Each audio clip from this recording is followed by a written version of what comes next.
we've got the Miraculah Michaelah on, the word sorceress of Northern California. Oh, wow, sorcerer. The breath, come on.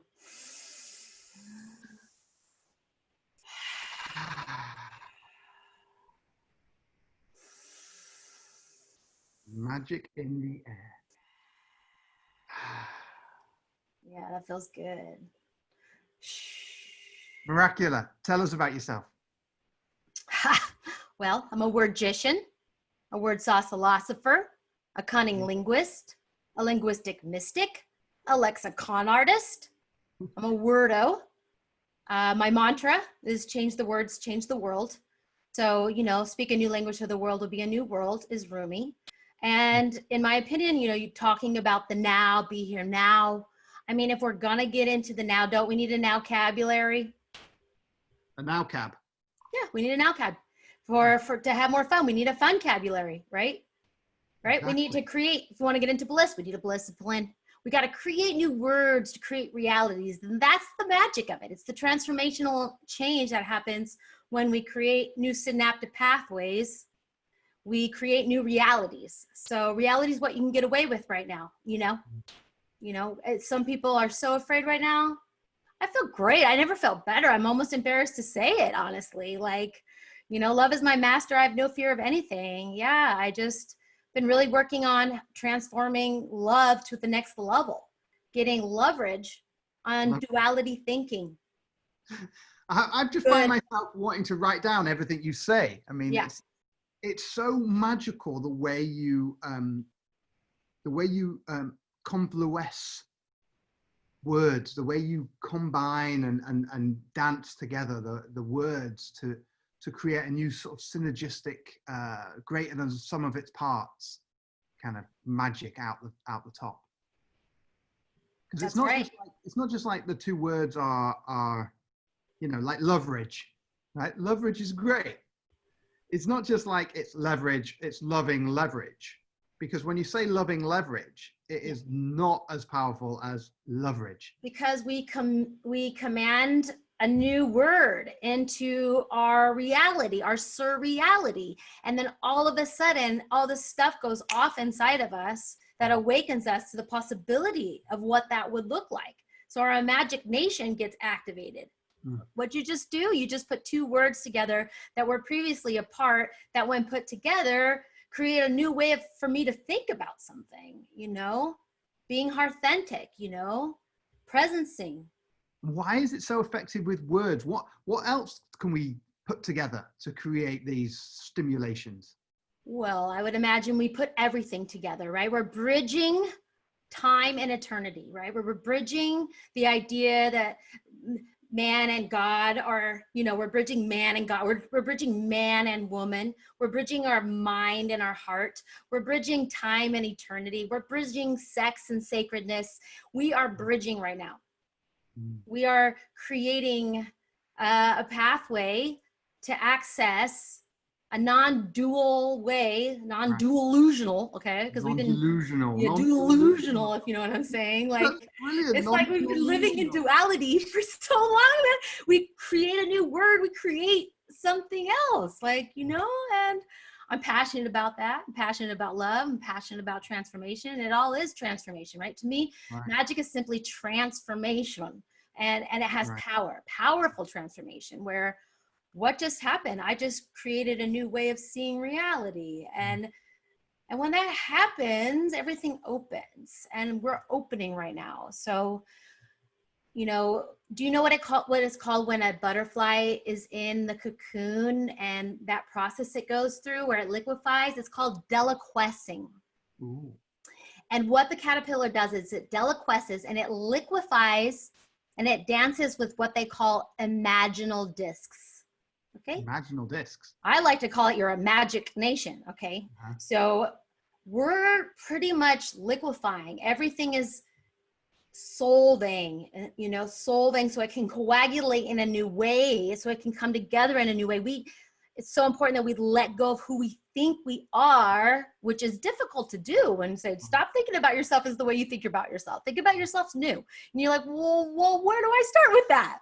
You know? So yeah, and that's where the imagination is so helpful in bridging those worlds, is when we can imagine what life would look like if we were living in our highest visions and our highest states, and, you know, living in the elevationship, you know, the elationship, right? What does that look like? What does that feel like? And we just start using that kind of felt sense, mind, body, breathing into it. Yeah. Wow. Awareful. That's the word, right? We don't need to be careful. We like the word careful. I mean, I like the word careful in that, you know, you want to go slow, you want to take your time with something. But the other part of it, like having worry that something bad will happen, that's been in our consciousness. We've been worried, you know. But when you look at that word and you just care and full, and when you bring fullness to the care in your heart, and then you're careful, you're full of care, then you become awareful. Right. Right. And then you don't have the worry, the concern, the anxiety, which have been social construct diseases that, like, we've all decided is normal, but it's not. And that's where we're like, take that off. Okay. Right. Worry. How did that help anybody? It's hey, it's like broken, yo, it's broken. Some of our traditions are broken. They don't work. They don't fit now. And we need to challenge those. We don't need to, but that's how transformation happens. That's how we bridge, is that we have to question, is it true? Is it kind? Is it necessary? Is it blissessary? Is it wishessary? Is it, do we pass these thoughts on? You know, like a lot of our thoughts, this unworthiness shit, that is plagiarism, okay? That is not original. Okay, that's all I have to say about that. Like, probably picked that up somewhere, didn't you? And pretty much everybody would say, yeah, I probably picked that up somewhere. But it's so ingrained in us. It's deep. It's deep. And I think this ingraining seems to be somewhere around this solidity that you're talking about. This, you know, the ability to be flexible and to transmute, to transfer, to convert from the old, the delinquing, what was it? Deliquescing. The deliquescing within oneself to allow the transmutation to occur. See, it seems to be like our solidity seems to be something like I was talking about with Emma, that comes up in the Western world, this notion of fixed how things are. And in that there is a rigidity. Absolutely. Being. And I mean, yeah, do you want to say something about that? I talk about the rigidity in terms of, you know, like if you fall down a hill and you're being rigid, you're going to hurt yourself. Yep. Whereas if you surrender and let go. Yeah. You know, let's look at a child versus an adult. Okay. A child is very flexible. They can move, they can fall and not break bones and stuff like that. Or like a young bamboo tree, you know, it's like moving, you know, but when we become stiff and rigid in our habits, in our patterns, in our thoughts, and this happens with age, this happens for everyone, then it's harder to break those habits.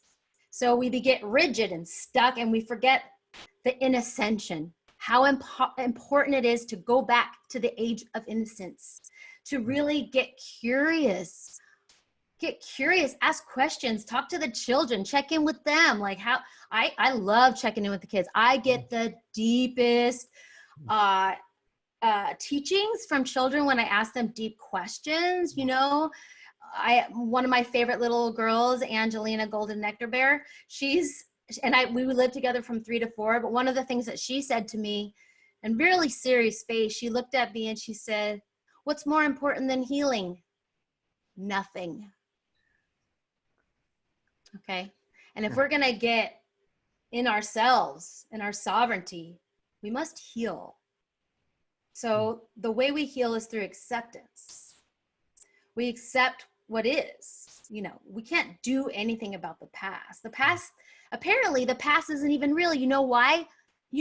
Like memories from the past are not real, because only 50% of memories are real, because you have to create a synaptic pathway to go find the old memory. Okay. So question everything. It's so important to be sovereign. Question your thoughts, question your memories. You know, we have this thing with people, it's like where you're like, you disagree on what happened. But, you know, there's something that's more important than truth. Do you know what that is, Mark? Healing. Reconciliation, which is the healing. You can be right or you can be happy. So how do we bridge? Through communication, right? Where we decide that we're going to watch our tones, watch our energy, the way we cast our message. We're going to be good listeners, because love is listening. Okay. I say, don't just be here. Be here now, or wait, what's the word I was going to say? Not be here now. Let's play it by here. Let's play it by here. Let's play it by here. Okay. If we're going to be now-agers, we play it by here. Okay. And we create strategies. Huh? It's also obvious when you say it. I know. The only thing the world is missing right now are strategies to leverage solutions. Okay. And it's really about thinking about creating that space in between. You know, there's a space in between that's happening right now. And hence why we're all at home doing our works, and there's no judgments what your works are. But for me, it's like, how do we fill in these empty spaces of these things that need to get done in the new world? You know, like what are the things that will bridge when we were talking about bridging gaps? What will bridge it? So what will? I mean, you know, we were talking about flexibility and inflexibility and rigidity. Do you think that as people get older, they become more rigid? Some. I wouldn't say everyone. Right. I'm not getting more rigid. I'm definitely curious. I mean, I have a deep wisdom. So when you reason with me, I need to feel like what you're saying is reasonable for me to surrender to the truth that's coming through. So I'm very reasonable if it makes sense. So there's but there is like a more of a rigidity when I'm like, that's not my intuition. Right. That doesn't feel right for me. And that's not even rigid. That's just like, I know my truth, you know? So yeah, I think rigidity comes when you think you know. Right. When you cease to be curious. You cease to be curious, cease to ask questions. You cease to be inquisitive.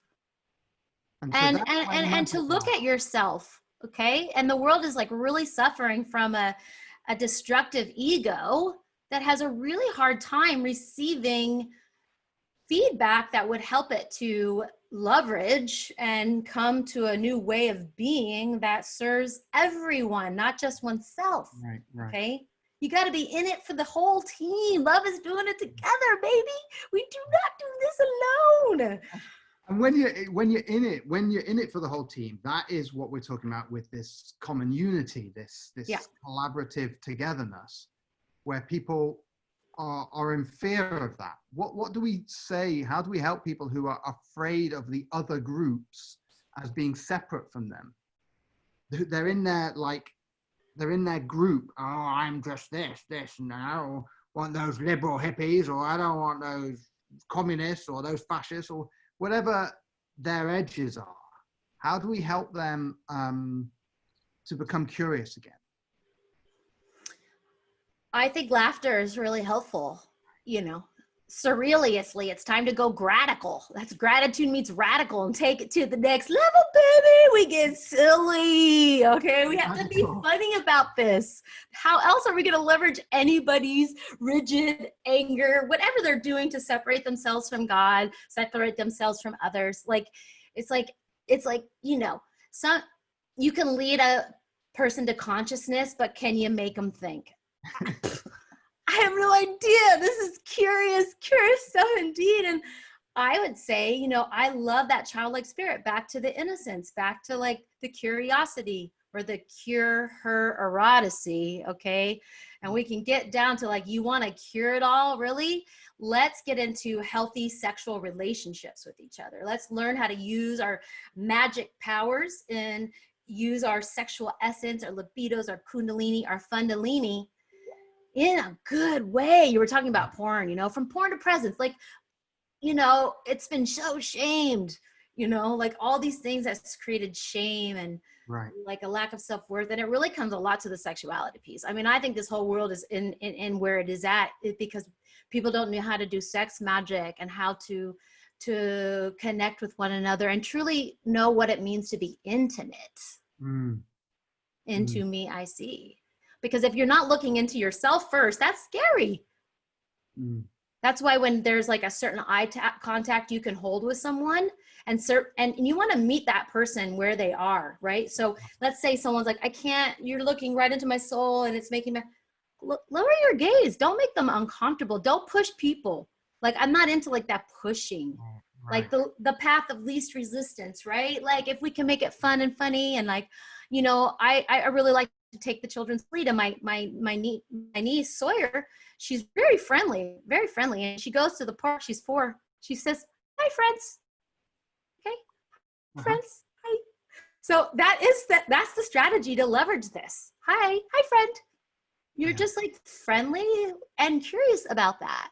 Curious. And the meeting where they are, I think, is a very important point you made there. Because so many people can't perceive where someone else is because of that. And so if you are embracing the flexibility and the transmutational deliquescent of being, deliquescent of being is a great name for a book. If you are embracing the deliquescent of being, then when you meet somebody who is rigid and your aim is to flexate them, then meet them where they are. As you say, don't push them past where they already are. I'm not going to go in for a hug when someone barely can give me a handshake. That's not nice. That's when you have, you know, agendas. Okay. And I think the only agenda to have for softness is a love agenda, a peace agenda. We don't want to, you know, have a sex agenda. Now that wouldn't feel good, right? I mean, what about the notion? Because I mean, there's somewhere in me that likes to push the boundaries, and that, you know, when someone's uncomfortable, in me, like uncomfortable with like being friendly, for me, there's somewhere I think, oh, you know, they've just never met anyone they feel safe enough with to feel friendly, and what they need is exposure. They need exposure. Just stick tarantulas all over their face. That's what they need. Isn't there something to be said for exposure? I love clowning around the clown chakra, baby. Whatever, like, yeah, if it feels right, if you feel in your heart that this isn't going to hurt anybody, you're not hurting somebody, you know, then, and you're like, and you're doing this because it feels like a lot of love, I say, go for it, go for it. Let's back up there, because the got it in my heart that it's not going to hurt anybody. I come from a slightly different perspective, which is, it's okay. Pain is okay. It's okay to hurt. And I'm okay with hurt. Like somewhere, like if I'm getting a massage on my shoulder that's hurt, it's gonna hurt to get my massage, but that hurts like a good hurt. And somewhere in my mind, I think that maybe that social exposure passing through their edges is the good hurt that you would associate with like a massage. But that's love in your heart. You're like, for the good of all. Like, you did it for the good of all, even though you know that it might make that person extremely uncomfortable. You thought you would help leverage the story of this person. Absolutely. And give them like extra, dump it extra, like compliments. Like, you're just and they're just like, whoa. And you're like, but it doesn't always work. And then people give me shit about it because they're like, oh no, step back, you know. You know what it feels like to me? One of those Zen slaps. You know, those Zen people, they go like that sometimes. Wake up. The Zen slap. No, I mean, I think Z will like that. I like to be outrageous too. And I feel, I feel like it's easier to be around me as I've been fine tuning how to show up in this super magic way. Cause I have a lot of energy and I can bliss out. Okay. And I know when I'm blissing too. And I know that it doesn't make everybody comfortable sometimes. Right. Like, some people love it. They're like juicing off the nectar. Like, other people who are like, you know, they're self-loathing inside. They're really depressed and anxious. And they're just like, how dare you? Like, oh my God. How dare you identify? Chill out with that. And, I am by being. I can recirculate it inside of myself. Because I want comfort and safety. Because to me, when you have safety, love, and belonging, if you have safety, you have expansion. Okay. So then you have connection. All right. And then through that connection, you go into transformation. So without the safety piece, so if you're not making someone feel safe, you may not get the same response you're looking for if you're wanting to offer them a gift. Right. You see, so how can we create the safety that something like that could work? You know, I mean, I think it's a learning process. You know, we're gonna, I'm out. No regrets. Okay, don't look back. What's regret gonna do? Stay in the now. Do better with the new. If you do, if you know in your heart that you did that in a good way, you're like, you know, I checked in, and that felt like something that really wanted to come out for that person. Because you know, sometimes it's shamanic, baby. Okay, it's like, I mean, the check-in's important, right? Beforehand. Sometimes, maybe not always. Depends on who it is, right? Right. But I mean, I suppose what I'm saying is, in order to know that you've made an integrous decision, Check in with yourself. you have to have the inner check-in first. That's that slowing down that creates safety. Okay. Mm-hmm. You have done that work. You have gone inside, you've listened, you've taken a couple breaths, you went down into the earth, you grounded, you connected, you listened to your counsel, and you're like, yeah, this feels like the right thing to do. Yeah, go for it. If you have not checked in with yourself, I think that's bad magic. Right. It's kind of irresponsible magic. It's irresponsible magic. It's like Copy opening someone's magic. door without knocking. Hello? Right. Like, you know, we like to be respectful and honor each other. And I think that's what it comes down to, is the honor. And maybe somewhere in my field, I didn't feel honored when I was younger. And so then somewhere in me doesn't honor people that have these edges that are, because somewhere it feels like their edges are pushing up against me and squashing me into a box. And then I'm like, well, hold on, I'm an independent sovereign being. How are your issues now inflicting upon me and preventing me from being me? But no one could mark a body. So it's just the way you're thinking about it. It's all about the way we think about it. So it felt like you had an external locus of control, like something out there is now affecting this and here, and that's still giving your power away. Yeah. So when, well, let's take, for example, like that person could be grumpy as a mother lover. Okay. And you're just like, okay, I'm going to get some distance from that. Right. Take back away. Please come over here. Like, get out.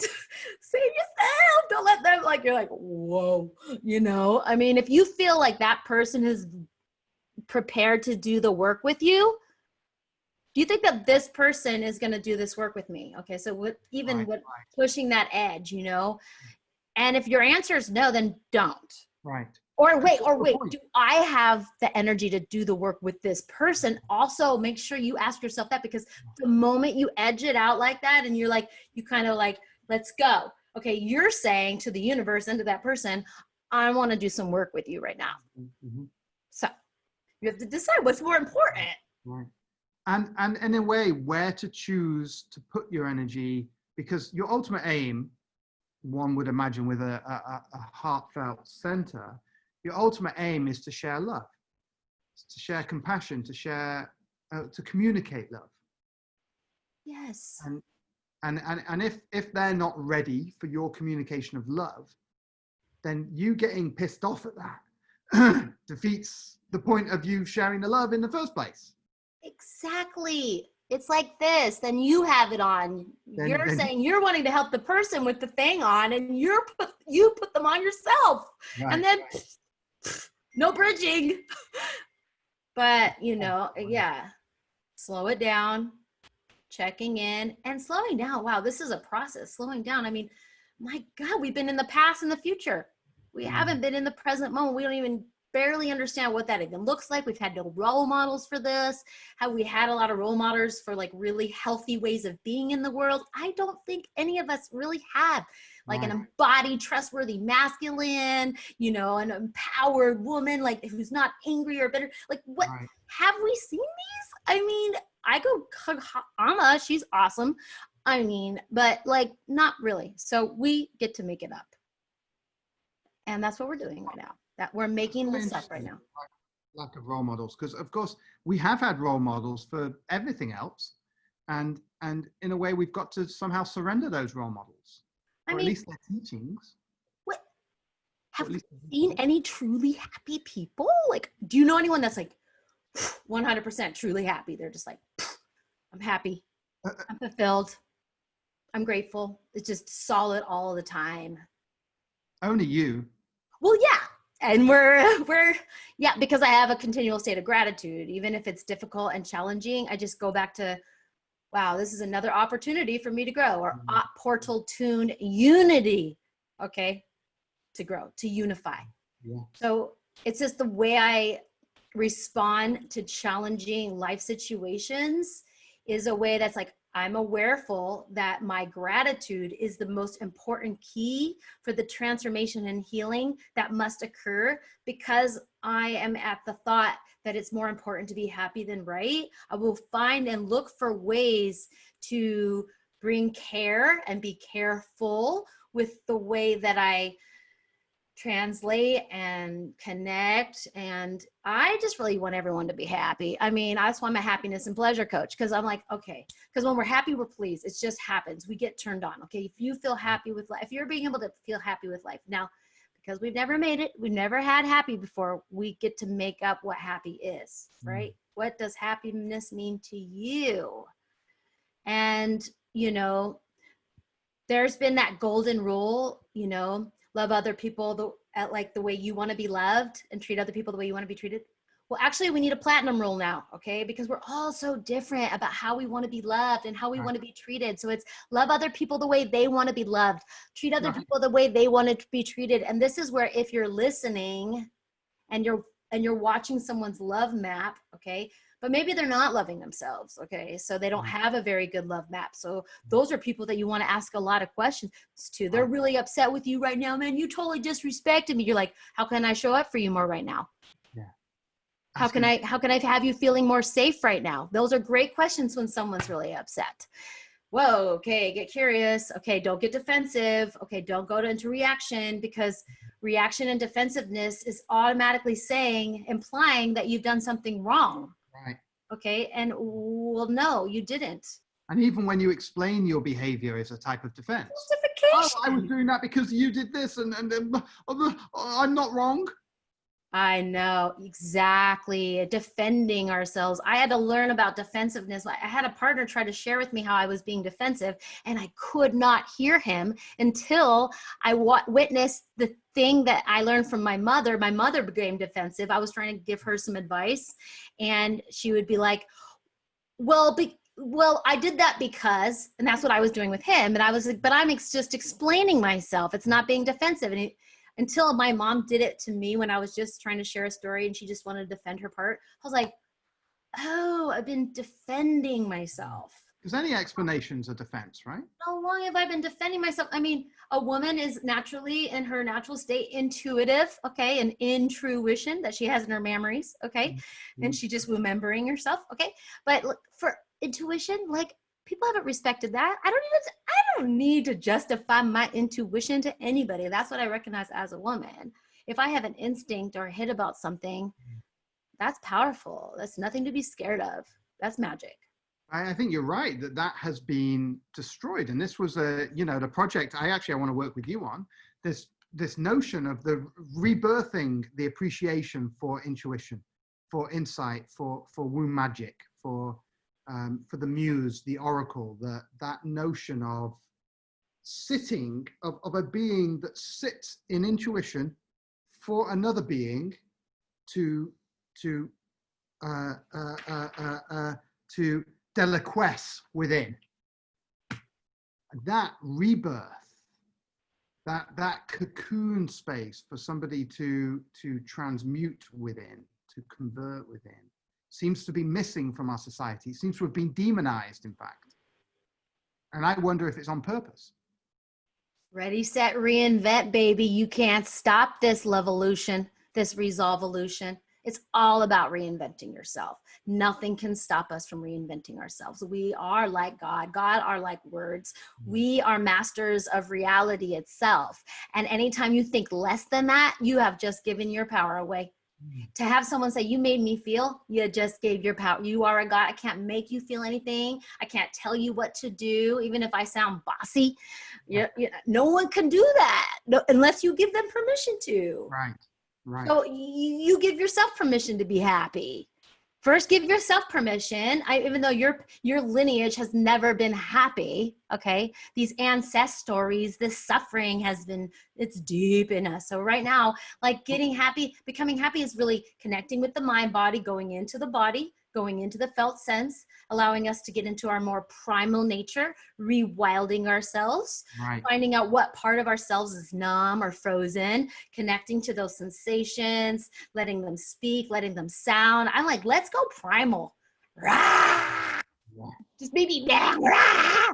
Or like something's really awkward. You're like, just allow rather than freeze, okay? We've frozen so many times in life, in our history, in our mystery, that like we froze because like, ouch. Ooh, I don't know if I took that right. If I took that right, that wasn't a nice thing to say. And so we have all these different like bruises inside. So going inside sometimes can feel very scary. Absolutely. But going into the depths doesn't mean it's going to be dark. And darkness does not imply depth. So really, when you go into the depth of who you are, you go with an innocent eyes. You go with a sense of like, I love you. All these things that happen to you, it's okay. Let's find a way to, I like the Ho'oponopono. I'm sorry, forgive me, I love you, thank you. I mean, it pretty much simplifies what everyone and everything wants to feel. It wants to be, I love you, thank you. So I see you, I appreciate you. I'm sorry. Like everyone's like, can you please just acknowledge that was painful? Yes, thank you for apologizing. I'm sorry, forgive me. Yeah, I really see how I came off my center and out of the vortex and did this thing that didn't feel good. And I love you. Everyone wants to feel loved. Everyone wants to be appreciated. Everyone wants to know that the other person is humble. I mean, we're just talking about how to be a humble human. Like really, it comes down to that. How can I be a humble human here for the betterment of all humanity? How can I be the blessed person, not the best, because the best implies the worst. That's dual. I say blessed because it's our blessed-iny and our yes-iny, where how can we come in, I say blessed because come a new way. That's never happened, never been done before. So it really takes visionaries, and you're a visionary and I'm a visionary. How many visionaries, and opportunities, like I'm going to take this opportunity to switch it up and try a new way with you. Let's make up new games for each other to find ways to communicate in a better way. Like I have this one that I came up with. It's called the do-over game. Okay. It's a great game. This is how it goes. Yeah. Well, let me ask you, when you were a kid, did you have the do-over rule when, like, let's say you're playing a game and someone thinks they got that point, but you're like, no, that was on the line. I'm sorry, that was not, I didn't call it do-over. So you get to redo the thing? Yeah, I mean, like in tennis, you would redo a shot if it was... Yeah, redo, do-overs, okay. Play that set again, yeah. Okay, so this is how the game goes, okay? So this is how you learn how to be a humble person and track your progress.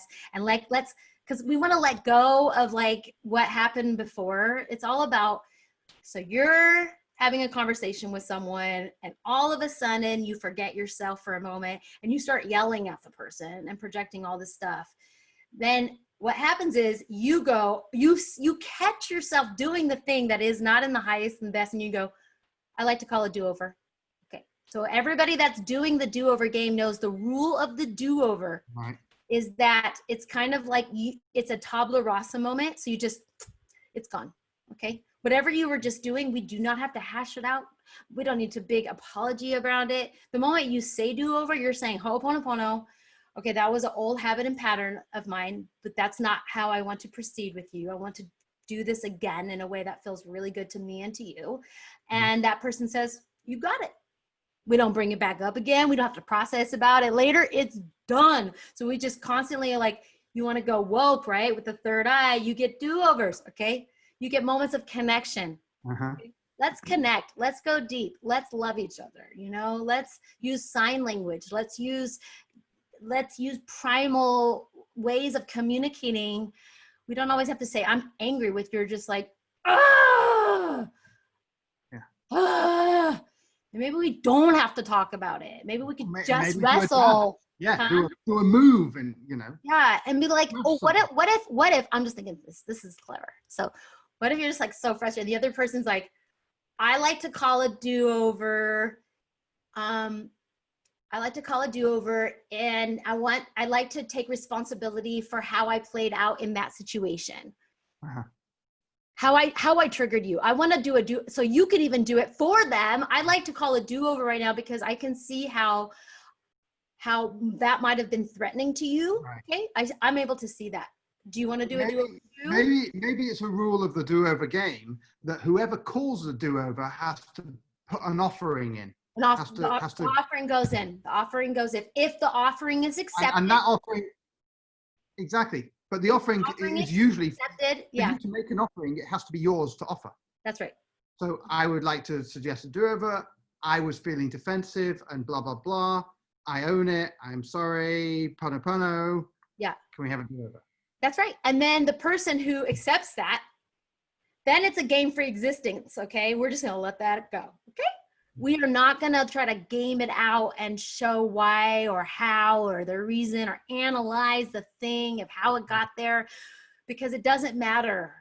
There's a word that rhymes with analyze, and that's called paralyze. Okay. We can talk and talk until our face is blue about our ego and why it's defensive, but who cares? Let's just let it go. I just think it would be easier. I just think it would create more like softness and gentleness. And no, it's a wonderful game that you've created there, and it's very much a non-dual. What did you call the non-dual? Non-duallusional. Non-duallusional. Okay, so but it's a very much a non-dual thing. Now there's been, amongst the community who are talking and collaborating about how do we get together, how do we change society, how do we create the new world, collaborative, community, cooperative space. And there's a lot of talk within that of gamification of it. Now, we just identified that you can gamify a disagreement, a situation. Like, you can start to say, no, I want a point here. No, okay, yeah, you won that point, but I won these 3 points, and you start to gamify it. Now, is gamification the wrong or the non-magic way to go about this society change? Yeah. No drama llamas. It's like, okay, I mean, we can process things until our face is blue, but is it working? Is it functional? Is it doing the job? Does it change anything? If it's not working, this isn't working us talking about it. I mean, I trained as a therapist, a master's in marriage and family therapy, and everything was up here. Talk. God, we could do that forever. We could analyze forever. We could futurize forever. And then there's like, now as a coach and learning how to go somatically, it's like you drop into the feeling, which is more important than thought.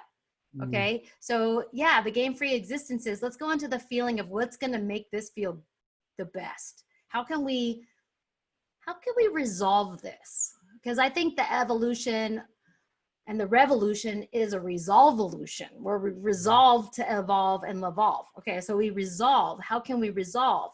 How can we solve and then coagulate, okay, where we get the wings, the butterfly wings, bringing it back to that, in a way that we're a society, and a calm unity is a good calm unity, okay, where our parasympathetic nervous systems are on, so we're not in fight, flight, freeze, detach, all the things of the trauma-based human has gone through. So this is a whole new way of being that isn't triggered trauma based, even though because we all know that we have been. So the moment, I like this one. The moment you feel someone hurt and they're putting it on you, you say, help. I got that from a little baby. It's called the Wasabi Baby video. Okay. Help. Help. because that's a great way. If you're needing support, you're like, I need to connect. This is another way you could say help, because this is telling them, I'd like to connect. Can we connect? Help me, help me. What can I do to love you more right now? Because when we're dumping our anger, our bitterment, our frustration on the other person, is it being received? It's like more like la la la la, like it's la la la la. Okay, so we're wasting our energy and time. And we don't feel heard. Yeah, we don't feel heard. It's like, it's not actually fun. Well, we have to actually make sure we hear each other, and that's where that slowing down comes in. So I've really learned. Have you heard of nonviolent communication? Marshall Rosenberg, really great. I don't like to use the word nonviolent communication. I like to call it connective communication, because saying the word violent is violent. So let's talk about like connective communication. Okay. Yeah. I've always disliked the nonviolent part of nonviolent. Yeah, it's like, I don't really want to say that word, thank you, because then it drops violence into your head. So I like to call it, and like, you can feel free think of a pink elephant. Exactly. So feel free to use it. I like to call it connective communication. And I think it's really important for us. What he says is to know the difference between an observation and an evaluation. Okay. So I'm going to give you an example. So if you want to be connective with someone, an observation is, let's say you have an employee that comes in 3 days in a row, 10 minutes late. And you say, you're always late, man. Evaluation. I can never count on you. Evaluation. Observation sounds like, I've noticed that you've been late 3 days in a row. Okay, so then you find a way to share an observation with someone, because if you're evaluating, nobody wants to be judged. Like, get your evaluation off of me. What did you observe? Okay, and then you say, I feel. Now, when you go into a feeling word, people often get this confused and start to tell a story. I feel frustrated because I feel like da da da da. No, I feel angry. I feel sad. I feel disappointed. Okay, one of these feeling words, because I've noticed that you've been late to work 3 days in a row. And what I value, so then you stick a value in there. I value being in integrity with your word and showing up on time. Okay, so would you be willing to come 3 days in a row, or this whole week, 10 minutes early? So then that person then repeats back what they heard. This is the best way to communicate, okay? Because just because you're having a thing like this back and forth does not mean that that person heard anything you just said, okay? This is super, super crucial. We must, small size bits for certain people too. Some people can handle all of that, or maybe just the beginning part. You know, I feel. Because what I've observed is, and then they can say, I feel. So you feel angry? Yeah, I feel angry. Yeah. Because you have observed that I'm late. Because you observed that I've been late. Like small bite-sized pieces in a tone that's respectful, right? So we've watched the tones. Our tones are almost more important than our words. Soften. It's like an energy, you know, and the feeling, you know, because you want to connect. That's your desire. That's where your heart is. And you're sharing this because you want to bridge, to heal. That's like, everyone knows that about you. Love transformation. That's like everyone, isn't it? Everyone wants to connect. Yeah. They want to heal, and they want to love. Everyone wants love, safety, and belonging. Everyone wants to feel connected. Everyone wants to feel heard. Everyone wants to feel seen. Everyone wants to feel appreciated. And if we're in our own way and we're being driven by our ego and we're like so wounded and stuff, it's really hard to snap into that, because we still feel like we got the short end of the deal, and you're still like the victim, persecutor, triangle, you know, I needed someone to save me. Energy is like really running the program. Or someone to blame. Or someone to blame, or someone to shame. It's like, and then you give your power away because it's external locus of control. And even though shitty shit happens to people, okay, there's crappy stuff that happens on this planet, and like, and no means am I saying that that's acceptable. But if that has happened to you, the only way to transform out of it and stop letting it wound you is to first accept it. This happened to me. It would be helpful at this point to be able to find out what you learned from it, what it gave you, what was the lesson. And sometimes that's really hard. Mm. Sometimes that's super hard. And then like, if you could get to gratitude on that, I am grateful that this kind of abuse will never pass on to my children again. I am grateful that I have the power to stop this thing that's been happening in my family, let's say incest or whatever's happening in there. This is over. This ends with me. And that is so important in this evolution, is that we end those things that happened to us that really felt bad, rather than repeating them. Because sometimes we can just naturally repeat them because we're not questioning or being aware. Right. Or maybe we feel like justice, you know, we've been in a very justice kind of consciousness, and like justice doesn't work. Right. There's only thing, you know what works? Mercy. This righteous indignation that people have. Like my brother had this all my life. You know, I have to teach you a lesson. It's my job to teach you a lesson and this. And I'm like, Jesus, back off me with this this justice that you think is the just world hypothesis.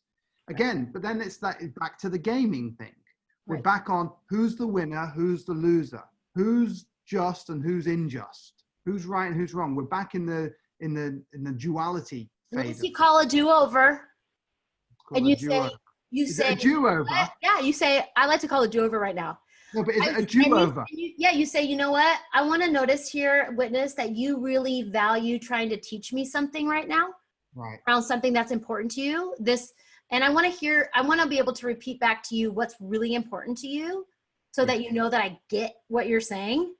And I like to just offer that may not be how I feel about it. So can we find a way to connect here? Go deep, come back to love, come back to the love. Let's come back to the love. Do over. Can we come back to the love, please? This will feel really good. But the thing is, the person that's passionate about something, and sometimes it's really triggered. My brother's very passionate, and I've gotten so triggered. But I've learned now, we've learned now to have this connective communication with each other, because we're both passionate people. Right. And sometimes passionate people can get loud, energized, and it can be scary. And remember, if we don't have safety, we don't have any communication, okay? It's not happening. Right. So, you know, like this to me is like, this is kind of nicer than the timeout, because the timeout kind of has like but that's when you really need to pause. You're like, but it's this, isn't it? It's a do-over. Oh yeah, it's a do-over, exactly. I like this tapping, you know, the EFT tapping. It's like, hello, holla, can we come to the heart, please, please, please? Okay, yeah. Okay, so like showing the person, ouch, okay. Wow. Yeah. So, and then what about just asking that person, would you be open to just taking a few deep breaths with me? Yeah. I just the notion of some people's reaction to those sort of. But you invite them in with curiosity. You don't just say, breathe with me, please. You're not telling them what to do. You say, would you be open to taking a few deep breaths? And I think it may be important with the invitation is not an attachment to the result, to the response. Like if they say no, there shouldn't be a resentment that you're holding to them. Like, they didn't fucking take the breaths with me. There's no tit for tat. If you do this, I'll do that. When you're coming with full authenticity and integrity with yourself, you own the reason you put that solution out. And if they don't accept it, you're like, I'm going to go take a few deep breaths by myself then. Right. I'm going to get some blistance over here. Like, whoa, okay. Because we can't really control that, can we? Just the way we respond to it. That's our choice. How we respond to everything is how we respond to everything. So how do we respond in intense moments that have us feeling that we are present, that we're still hearing, and that we can create safety, connection, and belonging? That person doesn't feel like they don't belong here. This belongs, but can we do it in a new way that feels good? Yeah. And I don't think, who would say no to that? I think people who feel that they're being hoodwinked, that they're being tricked. People who are scared that they're being tricked. Yeah, the cynic is, I see it. Like the cynic is like, oh yeah, right. Yeah. What's that going to do? Huh? Oh, really? Well, you know, I learned a technique from Matt Kahn, and he's one of my favorite teachers, spiritual teachers. Like, I just love the way Matt Kahn like sums things up. Matt And I Kahn. went to Matt Kahn, yeah, and I went to one of his live offerings, and it was all about like, how do you get out of suffering? Like, why do we suffer? And he said, well, we suffer because we're out of balance between renewal and decay, and striving and appreciating, right? So, oh, but what I was going to say something different about that was talking about Matt Kahn, but oh yeah. So let's say, sorry, I got off on a tangent, but then came back to it. Let's say someone is really upset with you and you're feeling triggered by it. Like, oh, you're like your internal locus of control. You can either say this to yourself inside yourself in order to break the energy that's coming at you so that you can get back into your sovereignty, or you can say it out loud to someone else, but only if you think they can do the work with you, which is Right. Acknowledge your pain. Acknowledging the pain is the I word. acknowledge your pain. So you can say that to yourself, saying that about that person. You are acknowledging their pain. I acknowledge your pain, or I acknowledge my pain. Like, just acknowledging the pain. Sometimes you say that out loud and they're like, and, you know, my brother was like,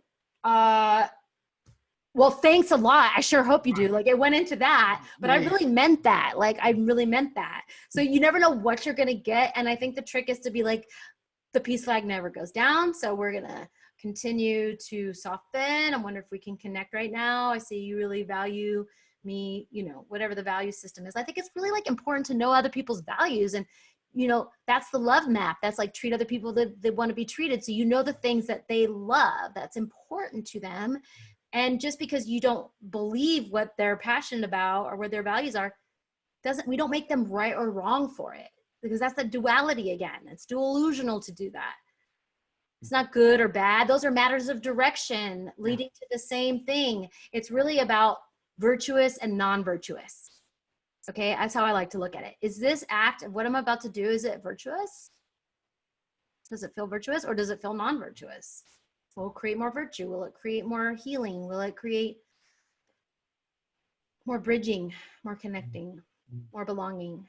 How can we have each other feeling more like we belong here? Shine light on each other's flame inside, so we can let go of the defensiveness and the sheaths that we carry, because we all want to be loved. It comes back to that. We all just want to be loved. We need to be in virtual reality. Exactly. How can I love you more? How can I love you more love right now? How can I love myself more right now? I think this is an important question to ask yourself in the new earth, in every moment. How can I be kind to myself right now? How could I be more kind to you right now? And in taking that philosophy, where you're checking in on those great values that you have inside of yourself to be peaceful. How can I be more peaceful with myself right now? How can I be more peaceful with that other person right now? Taking that time again to go in and listen, get your counsel there. And believe it or not, answers show up really quick. Right. You're listening. If you're like, I don't know, you've blocked transmission right there. Right. I don't know, block transmission. You say, I'm still listening for that. Someone wants to know an answer right away. You don't have it. I'm listening for that. I'll get back to you. Right. Like, because you have to take responsibility. Because when you're angry, you don't have the right answers. No, those are not the answers. Right. Those are your reactions. That's different. Yeah. Your response comes when you go outside and you take 7 deep breaths and you connect yourself to the earth. You connect yourself to what's really important in your heart. And then bam, you come back in and you got your solution right there.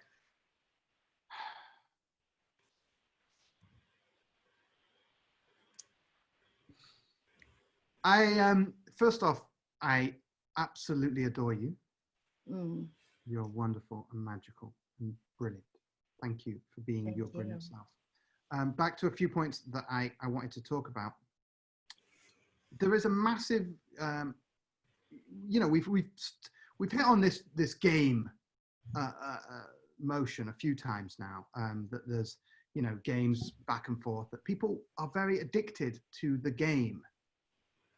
And there's a massive industry, like on Twitch and stuff, everyone's gaming. People are just gaming, and now even more so, people are gaming. How can we utilize the passion they're putting in to gaming or to arguing or to whatever, to a new to a new unfolding. Like there's a lot of energy I see sort of going down the drain of competition. So what can we do about that? So I have a new word, because this is how we do the thing. So cooperation meets competition. I call it cooperation. So cooperation is when you're cooperating to be the best person and be the best at what you do and what your value systems are. You're the blessed. You're like going for it. So then you're cooperating with someone that's like living their dream, doing these live Facebooks. You're like, wow, Michaelah Ivie is inspiring. So you're not comparing yourself in a way where you're belittling yourself or making yourself less worthy. You're using that person as inspiration to become in your highest and best. So the game on is, not comparing ourselves. Okay. That's the thief of joy. Comparison is the thief of joy. We want to do it. It's our natural inclination. And if you want to use it in a virtuous way, you compare yourself to where you'd like to be versus not where like, oh, he's doing so much better than me and now I feel bad about it. Like, no, wow, that person is doing so great. I'm so inspired by that. Cooperation. You're going to cooperate to compete inside of yourself and with the world to come out, to game on, to new games, the do-over game, the hocus pocus where you turn that shift around. Like that's why I have all these new songs. I got a book coming out, Word is Magic. Yeah, tell us all about this, because I was about to say, where's it all written down? I want to learn it. You want to learn it. Well, it's coming together now. Word is Magic is going to be the platform. I believe the first name of part of it is going to be Wordgician Apprentice Volume 1, Change Your Words, Change the World. And so I'm going to have a certain amount of words that I think are most important for the world right now. And just some things about consciousness and words and how they work. And that's going to be coming out this year. Great. Maybe this whole sort of conversation that we've had about this, the competition turning into happiness versus right and wrong is an appropriate thing to also discuss.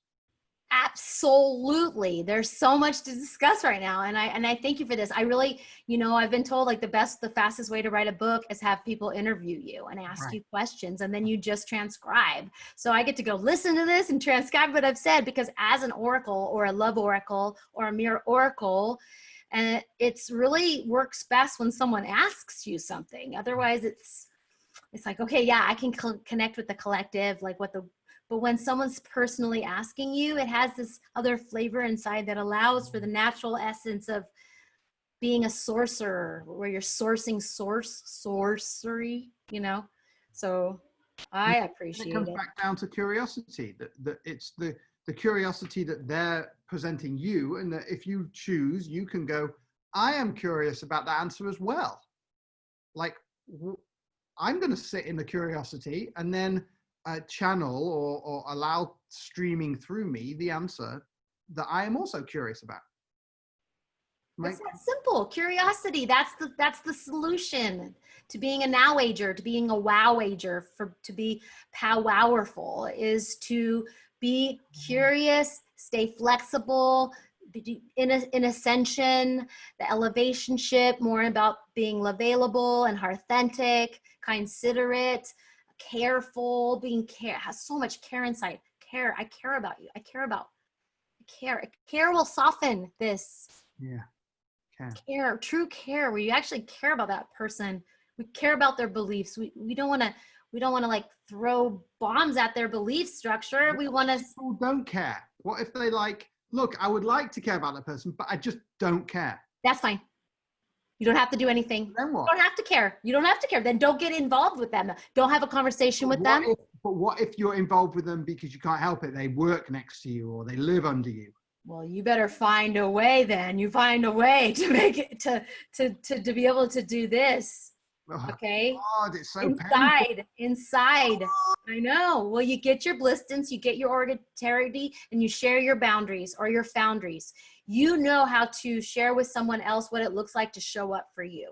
You can communicate in such a way that you can be heard and respected, and so you can get the blistance you need to feel safe. And no one can do that but you. You are not going to like everybody, okay? That is not going to happen. We're all not going to get along around here. Okay. But a lot of us are, and we're going to get along so well, and we're going to come together, and we're going to bring our resources to, and we're going to build, and we're going to create this new world together because we trust each other. We know where we're coming from. And this has never happened either.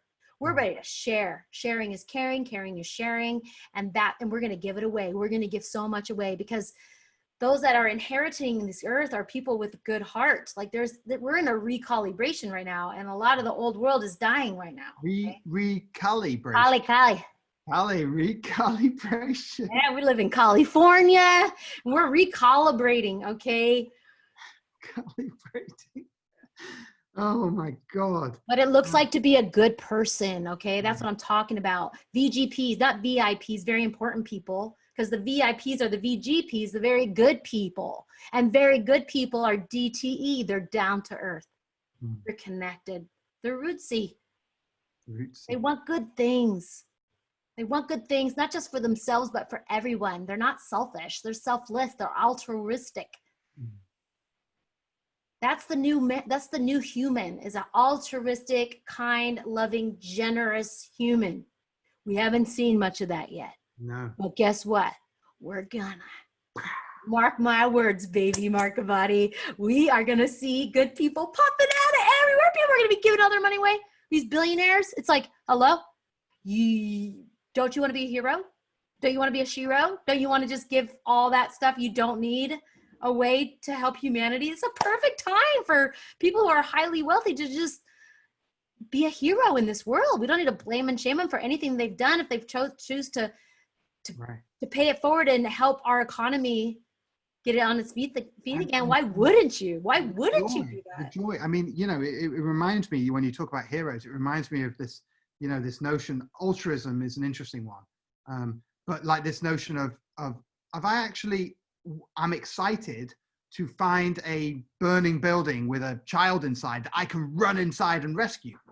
Like that would bring me massive amount of joy to rescue a child from a burning building, right? Just like that example that people give about altruism. Yeah. But I actually think that it's for me. And I think all altruism is for the self. Like this idea that altruistic is without consideration for the self. But I disagree. I think that when you give something away, when I give you a gift, for example, or when I make Z some nice food or something and I take it in and whatever, when I'm giving a gift, it's one of my love languages, it's gift giving. Yeah, me too. And when I give a gift, I'm doing it because it brings me joy to see the other person enjoy. Now, if it didn't bring me joy, I wouldn't give away gifts anymore. I would stop fucking doing it. It's only because I get such a hit off it that I do it. And in the same way, when I help somebody, it brings me such joy to help other people, to be in service. Yeah. And so I accept your casting of the reemergence of the human. Okay, so let's change this up a little bit, okay? From altruistic to all true realistic, from selfless to self-full, loveful, joyful, kindful, happyful. Like, I'm so full, I'm overflowing radiance of love that I just want to give love the way I want to receive love. Give it away, give it away, give it away, love. Now, I mean, seriously, when people start giving love the way they want to receive it, then we'll understand everybody's love map, and then it'll be easier to love back because people aren't waiting tit for tat for you to love me and then I'll love you back. No, I love you this way, and if you know how to love me, I'll keep you around. If not, I'll get my blisteds. I mean, you know, it's like repel or attract, baby, okay? It's a game of repel or attract. So are the people around you, can they honor you? Do they care for you? Do you feel safe? If not, maybe you need to shift it up. Right. Honored, cared for, and safe. Yeah. Cherished, appreciated. If the people are not around you that are appreciating you, you might be in relationship, okay? Right, yeah. And being that we're in the relationship right now and having a new relationship with ourselves so we can go into the relationship, we got to like do some inventory. Yeah. Decide what's worth keeping, what's got to let it go. Let it go.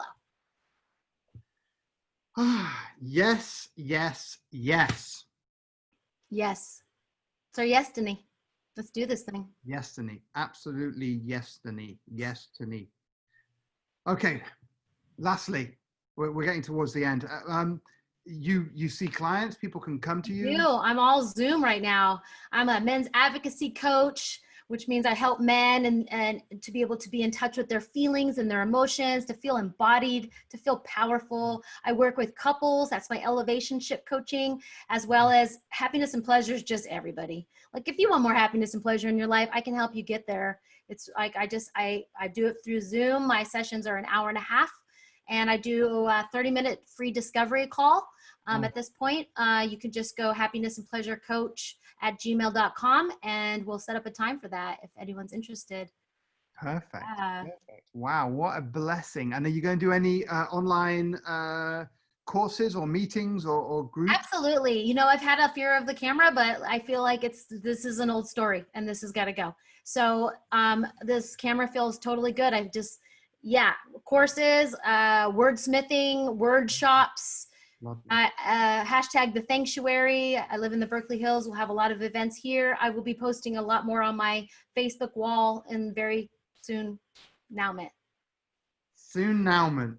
Perfect. And I am at service to you. Anything you need, let me know how I can support you in supporting the world the way you do with your magic. I appreciate that, Mark Body. I really appreciate you. And thank you so much for this time and the space and your great questioning and curiosity. Thank you for being a good person and putting good content out there in the world. It's not, the revolution won't be televised. It will be healized. Okay. And so we're telehealizing it right now through this live world. Is healized spelled with a Z or an S? Like healized, Healized, healized. Well, but in England, we would spell it with an S. Oh, really? Yeah, we don't use Z's in the middle of words. Oh, healized. In England. Well, what about healized? Healized. Hey. Healized. Look right in. It's just endless.